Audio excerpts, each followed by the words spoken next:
Olá, telespectadores, aqui quem vos fala é o Lucas Carneiro e sejam muito bem-vindos a mais um vídeo do canal Gangue da Bola. E antes de tudo, galera, eu quero pedir pra você dar o like, pausa o vídeo e deixa o like. Deixou o like? Se deixou, muito obrigado, é muito importante, vocês não sabem quanto é importante o like. Ele ajuda na divulgação para os vídeos serem recomendados para mais pessoas. Então, por favor, deixe seu like e é isso aí. Sem mais enrolação, vamos para o vídeo. Como sempre, galera, antes de tudo a gente vai mostrar os gols de Brasil e Bélgica. A Bélgica abriu o placar com um gol contra de Fernandinho, o cruzamento na área, e aí o Fernandinho acabou desviando contra o próprio gol. Uma infelicidade aí do brasileiro. 1 a 0 Bélgica. Logo depois, a Bélgica ampliou o placar com o De Bruyne. Ele recebeu a bola depois de uma linda jogada do Lukaku, né? E bateu pro fundo do gol de longe, golaço do De Bruyne. Que linda jogada trabalhada da Bélgica no contra-ataque. Já no segundo tempo, o Brasil diminuiu com o Renato Augusto. Ele recebeu um lindo lançamento do Philippe Coutinho e cabeceou no canto para fazer o gol de honra. Então, galera, vamos para a análise do jogo, começando pelo primeiro tempo.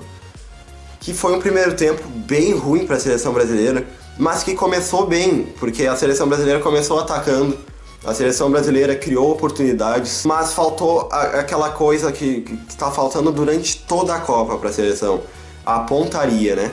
A eficiência na finalização, na hora na chegada para o gol, aquela eficiência, aquela bola perfeita. E a seleção brasileira não tem conseguido fazer isso, não conseguiu fazer durante a Copa inteira. É precisão horrível, muitas chances perdidas, porque a seleção brasileira cria demais, mas acaba perdendo muitas chances, e foi o que se viu no início. E aí quem não faz leva, né? O Brasil perdeu muitas chances, e aí era tudo que a Bélgica queria. A Bélgica foi o Roberto Martinez, o técnico da seleção da Bélgica, foi muito esperto, porque ele armou o time justamente para isso. Ele deixou o Hazard e o Lukaku abertos, esperando o contra-ataque. Eles iam até o meio-campo só para marcar e ficavam para esperar um contra-ataque. E foi o que aconteceu durante esse primeiro tempo. Eles esperavam o contra-ataque e aí o De Bruyne se lançava pelo meio para armar. E o que acontecia? O Brasil tentou finalizar várias vezes, acabou perdendo, e num desses contra-ataques acabou saindo escanteio. Na cobrança de escanteio, o Fernandinho cometeu uma infelicidade, né? É triste quando acontece isso, o jogador não... Talvez foi um erro de posicionamento, não dá pra saber ao certo decifrar, né, o que acontece no gol contra. Então pode ser várias coisas, né? Além do erro de posicionamento, a infelicidade também de estar ali naquele lugar. E ele tentou cortar a bola e acabou batendo na cabeça dele e enganando o goleiro Alisson. Alisson, que inclusive fez uma Copa muito abaixo do esperado, né?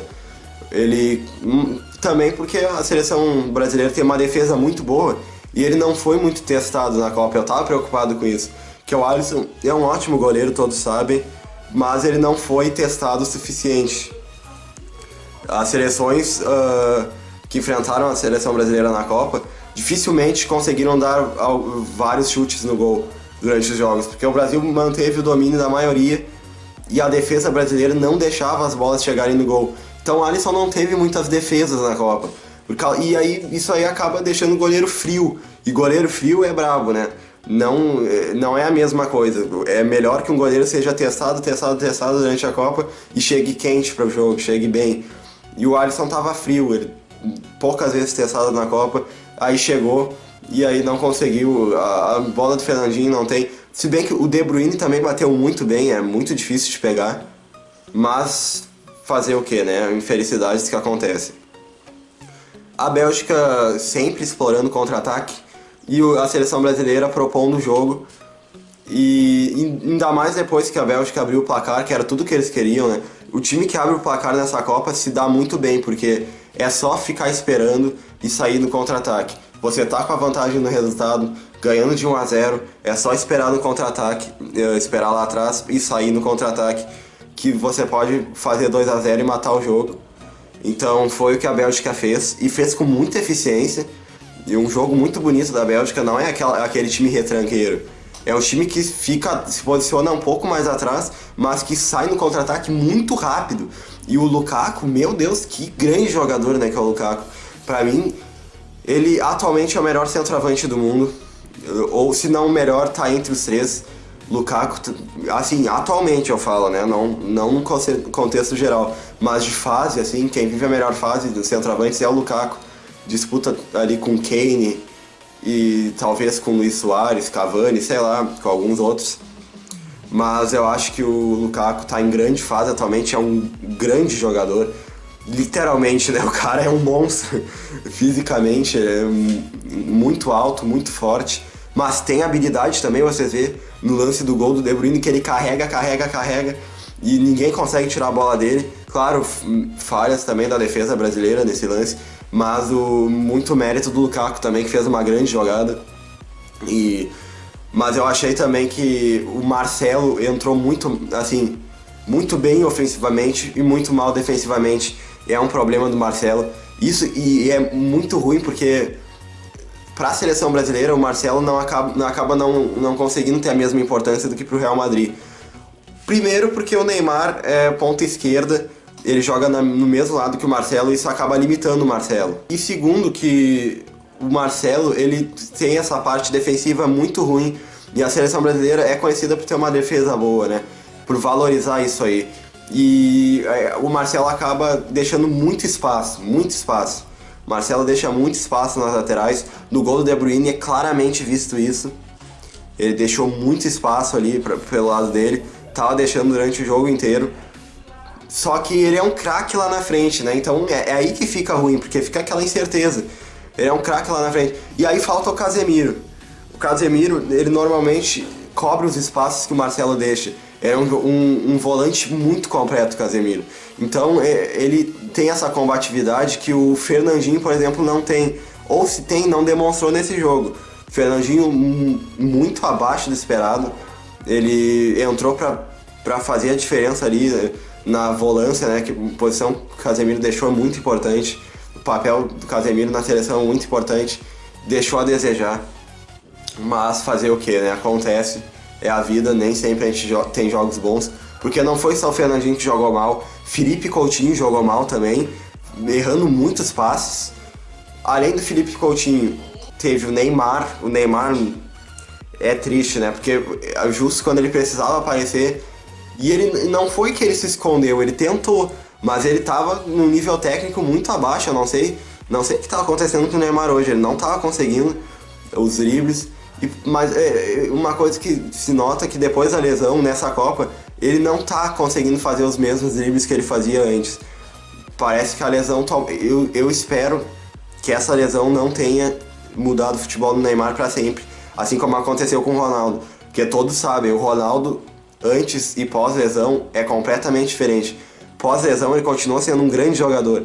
Mas antes da lesão ele era espetacular. Se ele não tivesse se lesionado, ele sem dúvida teria sido o maior jogador de todos os tempos. Quando ele estava na Internacional, ele jogava demais. Procurem lances do Ronaldo Fenômeno aí, pela Inter de Milão. Vocês vão ver até pelo Barcelona. Jogava demais. E depois da lesão ele acabou não conseguindo fazer as mesmas jogadas de efeito que ele fazia antes. As mesmas magias que ele tinha antes. E o Neymar, ele acabou... Assim, o nível técnico abaixou demais. Durante toda essa Copa foi baixo. Não que seja um nível técnico ruim, mas muito abaixo do que o Neymar pode apresentar. O Neymar é, assim, digamos, o jogador que mais tem recursos no mundo, assim, na questão do drible, né, desequilíbrio, no 1 contra 1. E ele não conseguiu fazer isso tão bem nessa Copa. Perdeu diversas bolas, parecia estar inseguro nos lances que ele ia driblar. E nesse jogo foi assim, porque ele teve espaço no jogo contra a Bélgica. O sistema defensivo da Bélgica é desorganizado. Eles se fecharam, mas mesmo assim ainda deram muito espaço para o Neymar. E o Meunier, que é o lateral direito da Bélgica, botou o Neymar no bolso. E ele nem é um bom marcador, ele é companheiro do Neymar no Paris Saint-Germain. Deve estar acostumado a treinar com o Neymar e aí conhece as táticas do menino. Mas o Neymar não jogou bem e o Meunier fez um bom jogo, ele conseguiu tirar várias bolas do Neymar, conseguiu segurar, até tomou cartão amarelo, tá fora da próxima partida da Bélgica.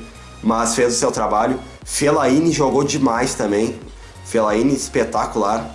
Ele tirou muitas bolas, aquele jeito agressivo que ele tem, né, de chegar na bola, mas muitas vezes acaba sendo efetivo e ajudou muito a seleção belga.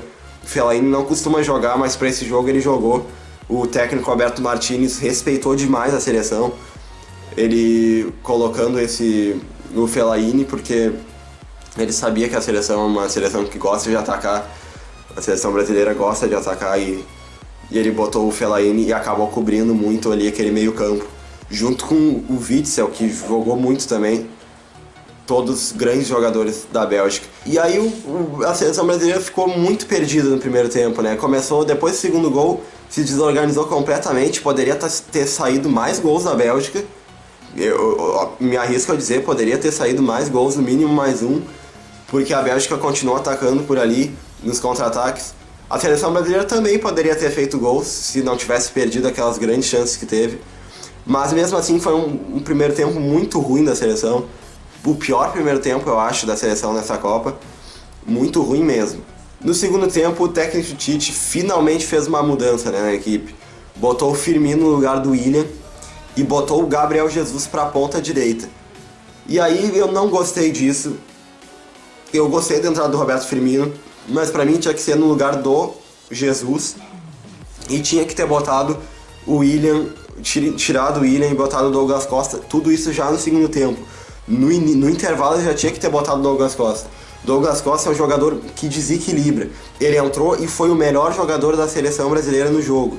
E olha que ele não jogou nem o segundo tempo inteiro. Ele entrou ainda lá pelos 15 minutos, sei lá, uma coisa assim. E ele, mesmo assim, mudou o rumo do jogo, jogou muito mesmo. Tentou ao máximo, deu o melhor dele, correu. E infelizmente não conseguiu, porque a seleção brasileira não acompanhou o ritmo dele, né? Entrou depois o Renato Augusto no lugar do Paulinho. E o Renato Augusto entrou muito bem. Pra mim, o Renato Augusto, ele tinha que ser titular no lugar do Paulinho durante a Copa. O Paulinho muito ruim, muito abaixo do esperado. Eu sinceramente não gosto do Paulinho, não acho um bom jogador. Ele até estava jogando bem ano passado, mas esse ano ele já começou mal. Eu acho superestimado o Paulinho. Eu não tenho nada contra quem gosta do Paulinho. Eu não acho um jogador ruim, mas também não acho um jogador bom. Acho que não merecia ser titular da seleção. Ele tem uma infiltração muito boa, mas ele deixa muito espaço no meio campo, ele não ajuda tanto na marcação, assim. Ele não tem tanta combatividade. E assim, eu acho poucos recursos para um jogador da posição dele. O Renato Augusto, por outro lado, eu acho um bom jogador. Pena que ele joga na China, né? Se ele tivesse um pouquinho mais de ritmo de jogo, jogasse num clube melhor, num campeonato mais disputado, ele com certeza seria titular da seleção, porque o Renato Augusto é um jogador muito inteligente. Ele é um jogador que cobre espaços muito bem, é um jogador que dá ritmo pro meio campo, até o Tite chama ele de ritmista, né? Mas aí se eu senti a falta do Arthur do Grêmio. O Arthur, que é um jogador ritmista também e que tem, digamos, vigor físico para marcar. Ele sabe cobrir espaços bem também, é um segundo volante e que tem muita qualidade no passe, né? E o Arthur, ele acabou não sendo convocado.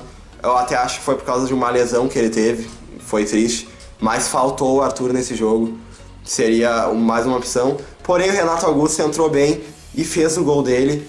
Ele tem uma infiltração boa também, assim como o Paulinho, não tanto como a do Paulinho, mas querendo ou não, é uma boa infiltração que ele tem. Ele já fez um gol parecido de cabeça, assim, num outro jogo da seleção, não me recordo qual. Mas ele tem uma infiltração muito boa, e o Renato Augusto entrou e deu conta do recado, mas ele ainda chegou a perder. Ele poderia ter feito o gol naquela chance que ele ficou na meia-lua ali, na boca da área, e ele bateu muito no canto, tirou demais do goleiro Courtois, que ele sabe que o goleiro Courtois é alto, e aí ele tentou tirar e acabou tirando demais, jogando pra fora, e perdeu uma grande chance, né, que o Brasil poderia ter empatado. Mas no geral, foi um jogo que poderia ter sido vários resultados, poderia ter sido 3-2 para a Bélgica, poderia ter o Brasil virado para 3-2, poderia ter sido 3-1 para a Bélgica, poderia ter sido, sei lá, vários resultados diferentes. Mas acabou sendo 2-1 para a Bélgica, infelizmente. A Bélgica foi eficiente, teve poucas chances, mas as que teve de chutar pro gol fez. 2 gols. A seleção brasileira teve várias chances e não teve nem metade da eficiência da Bélgica. Isso aí acabou complicando a seleção, mas foi uma derrota menos amarga, digamos, né, do que nas outras Copas anteriores, porque o Brasil lutou até o final. Não foi um futebol ruim, mas faltou cabeça, faltou jogadores pensarem, faltou os jogadores saberem controlar as emoções deles. Os jogadores claramente desequilibrados mentalmente sentiram a pressão depois que a Bélgica fez 2 gols e errando demais. E faltou o Neymar, infelizmente. O Neymar não estava no dia dele. Ele estava numa crescente na Copa e todo mundo esperava muito do Neymar. Mas fazer o quê? O Neymar não estava no dia dele, assim como o Fernandinho também não. Por outro lado, o Miranda, gigante Miranda, né? Anulou o Lukaku no jogo, com exceção daquela jogadaça do gol que o Lukaku fez, que infelizmente a única jogada que o Lukaku fez resultou em gol, né? Mas com exceção daquela, o Miranda anulou o Lukaku, ele jogou muito bem, marcou muito bem o Lukaku, tirou as bolas, ganhou os confrontos individuais. E o Thiago Silva não apareceu tanto, mas também não foi mal. O Thiago Silva fez uma Copa muito boa, de se elogiar. E o Fagner é um lateral que ele sofreu para marcar o Hazard. Muitos elogiam a questão defensiva do Fagner, mas mesmo assim ele sofreu para marcar o Hazard, como ele sofreu no jogo do México também, para marcar os jogadores mexicanos. Fagner não acho um nível para ser titular da seleção brasileira, porque ele não, nem é tão bom assim defensivamente e é horrível ofensivamente, até porque ele não sobe, ele não faz questão de subir. Ele não subiu uma bola durante o jogo inteiro. O Fagner não subiu uma vez para ataque. Então eu achei faltou a agressividade do Fagner, faltou, e aquele lado direito ali, o Douglas Costa estava deitando e rolando. Se o Fagner tivesse subido um pouco mais, talvez poderia dar alguma coisa por ali, já que o lado esquerdo com o Neymar não estava funcionando e nem com o Coutinho. Outra decepção para mim foi o Gabriel Jesus, uma Copa muito abaixo do esperado do Gabriel Jesus, porque eu gosto muito dele, eu acho que a função dele na seleção brasileira é muito importante, mas não adianta fazer aquela função que ele faz e não botar a bola para dentro. É muito importante que ele faça isso, mas ele é um centroavante, ele tem que fazer gol, querendo ou não, ele tem que fazer gol. Ele fez uma ótima Copa taticamente e uma péssima Copa tecnicamente, Gabriel Jesus. Perdeu muitos gols, ele não pode perder aqueles gols que ele perdeu nessa Copa. E foi pouco agressivo também, não tentou muito a finalização, tentou entregar a responsabilidade para os outros jogadores. Eu achei que faltou o Gabriel Jesus nessa Copa. O Firmino, ele faz muito que o Gabriel Jesus faz, ele volta para marcar também, e com a diferença que ele tem mais eficiência que o Gabriel Jesus. Embora ele só tenha feito um gol, mas o Firmino, mesmo assim, teve bem menos oportunidade que o Gabriel Jesus. O Gabriel começou a titular todos os jogos da Copa, e o Firmino não teve essa chance de titular desde o início, então acabou culminando numa má atuação dos centroavantes da seleção. Então, analisando o jogo, uma análise geral, dá para concluir que a seleção brasileira propôs o jogo, tentou o tempo inteiro, e a Bélgica fez um jogo muito bom taticamente. Esperaram a hora certa para contra-atacar, e quando contra-atacaram foram muito velozes, foram muito eficientes, com Hazard, De Bruyne e Lukaku. Olha, grande trio, arrasou a seleção brasileira nos contra-ataques, e a seleção brasileira perdida. E quando a seleção brasileira se ajeitou, faltou a mente, faltou controlar as emoções, faltou pensar mais no jogo. E acabou não acontecendo isso. E aí, por incrível que pareça, a Bélgica acabou eliminando a seleção brasileira, numa coisa que ninguém esperava, todo mundo esperava a classificação brasileira. Mas a seleção brasileira foi eliminada por 2-1, um placar que poderia ser até vitória da seleção brasileira, contra uma seleção muito forte. E muito forte, e olho na Bélgica, que ela pode complicar para cima da França. Não duvido nada se a Bélgica for para a final da Copa. A França é uma grande seleção, eu aposto que a França vai para a final, mas eu não duvido nada se a Bélgica for para a final, porque é um grande time, tem grandes jogadores, muito bom esse time belga, e vamos ver o que vai acontecer daqui para frente. E é isso aí, galera, eu espero que vocês tenham gostado desse vídeo. Eu fiz a análise completa desse jogo, um jogo que infelizmente acabou em derrota para a seleção, mas acontece, vida que segue. Vamos ver, espero que o Tite continue no comando da seleção brasileira, porque é muito importante dar continuidade ao trabalho. A seleção sempre que perde uma Copa demite o técnico e aí tem que recomeçar um novo trabalho. Então eu acho que o Tite tem que dar continuidade para esse trabalho, que é um trabalho bom, só tem que corrigir alguns erros e aí para o Brasil ir para a próxima Copa sonhando com o Hexa mais uma vez. Infelizmente o Hexa não veio. Então é isso aí, galera, deixe seu like, inscreva-se no canal se você gostou do vídeo. Eu, sempre que eu puder fazer análise desses jogos, eu vou estar fazendo. Provavelmente eu vou fazer análise da semifinal de França e Bélgica e da outra semifinal também e da final da Copa. Vamos ver o que vai acontecer daqui pra frente. É isso aí, galera, eu vou ficando por aqui. Valeu e eu fui! Your head up to the sky. Take a deeper breath and give it time. You can walk the path along the lines with your shattered frame of mind. Or instead you could always stay. We can wait right here and play until somehow you can find